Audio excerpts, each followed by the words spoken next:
A esta hora tenemos que seguir adentrándonos en las grandes cuestiones, los grandes asuntos que van despertando la atención del mercado, un escenario de política arancelaria, es un escenario de espera de Powell, de datos macro que llegan esta semana. Javier Puerto, responsable de inversiones en Caser Asesores Financieros.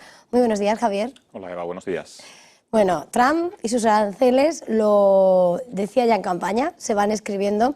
Los últimos apuntan a una vieja medida que tuvo en su primer mandato, al acero y al aluminio. ¿Cómo medís este impacto de esa política arancelaria de escalada comercial? Bueno, lo comentaba muy bien antes Francisco. Tenemos que tener en cuenta aquí que Trump tiene un poco más de componente de show, tanto lo ha tenido en la campaña como lo está teniendo ahora, y son unas medidas que ya tomó en el primer mandato que tuvo, entre el 2017 y el 2021, y además que la administración de Biden ha mantenido. No eliminó esos aranceles que ya se habían puesto sobre estas dos materias primas y la verdad es que el impacto del mercado pues está siendo bastante más contenido de lo que nos podríamos esperar. Incluso las compañías de acero, de producción de acero, no están recogiendo esas medidas tan grandes porque al final tenemos la sensación de que es una medida que Trump está poniendo sobre la mesa para presionar a sus socios comerciales, sobre todo en el caso de Canadá y en el caso de México, que son los mayores exportadores al mercado estadounidense, y luego veremos a ver si se aplican excepciones como ya se aplicó en el anterior mandato de Trump. El mercado, sin lugar a dudas, y bueno, el escenario geoeconómico está pendiente de esas políticas que salen de la Casa Blanca, pero también, por supuesto, pendientes de lo que son los fundamentales. Mañana es uno de esos datos que se van a conocer mirando los precios, mirando ese IPC en Estados Unidos. ¿Cuál es ahora mismo la fotografía de la primera economía del mundo? ¿Cómo la estáis viendo y qué esperáis de ese dato? Pues allí tienen un problema con la inflación porque está de manera muy sostenida en ese 3%. La tasa subyacente un poco más elevada, en el 3,2%, la tasa general en un 2,9%, pero es una inflación que ya está costando que Estados Unidos se deshaga de ella, no así tanto en Europa, y es lo que preocupa principalmente a Powell, que además tiene esta tarde y tiene también mañana comparecencias en el Congreso, en la Cámara de Representantes y en el Senado, y va a tener que dar un poco explicaciones sobre cuál va a ser la política monetaria en este escenario inflacionista.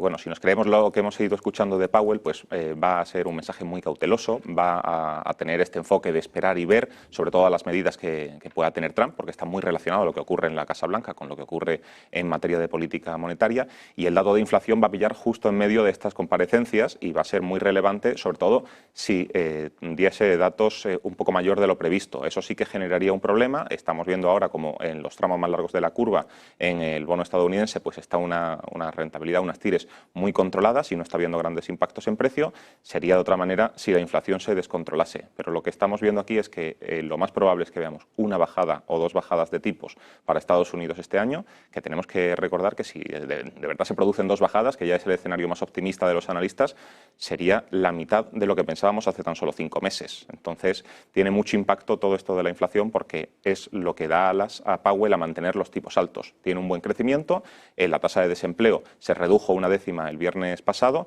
pero la inflación es un poco lo que queda por todavía controlar y es lo que va a dar alas a la Reserva Federal a mantener estos tipos elevados. Bueno, de hecho, hace poco matizaba Bessent del Tesoro a Trump diciendo no quiere recorte de tipos, lo que quiere es actuar sobre ese rendimiento, ¿no? En el plazo a 10 años. Decías que tenemos que esperar que Powell dé un poco margen a su discurso a esperar a ver los datos.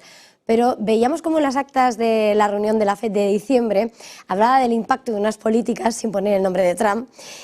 ¿Va a poder desligarse de mojarse un poco en ya poniendo ese nombre sobre la mesa en lo que es? Porque se le va a preguntar directamente sobre ese impacto de esa política que han temido que lleve ese repunte inflacionario cuando es el caballo de batalla de la FED.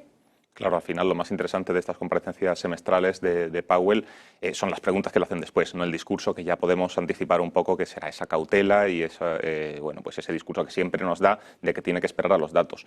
Pero va totalmente ligado. Al final lo que haga Trump, pues de manera indirecta genera una inflación en la economía, sobre todo todas estas medidas que está tomando de poner aranceles, pero también las de llevar la producción a Estados Unidos, pues con un coste de mano de obra más elevado, que puede reducir el margen de las empresas y que al final eso se repercute de alguna manera a los consumidores vía inflación. Entonces está totalmente ligado pero lo que decíamos al principio, Trump es tanto show y luego no lleva a cabo esas medidas que tanto resuenan en el mercado y que tantos titulares ocupan, que yo creo que también Powell, en base a esa experiencia, pues va a seguir con ese mensaje de cautela incluso en las preguntas. Seguramente hable de Trump en el sentido de que esas medidas pues tienen que observar a ver qué impacto recogen los datos y qué impacto recoge la inflación, pero por ahora no hemos visto que las medidas vayan a generar un repunte inflacionario real, sino que se mantiene en esa tasa del 3% y con un entorno de tipos elevado, pues debería ser, al final, pues debería corregirse de alguna manera. Pues muchísimas gracias, Javier Puerto, responsable de inversiones en Caser Asesores Financieros. Muchísimas gracias una vez más por este tiempo de análisis. Feliz jornada, feliz innovación. Muchas gracias, buena jornada.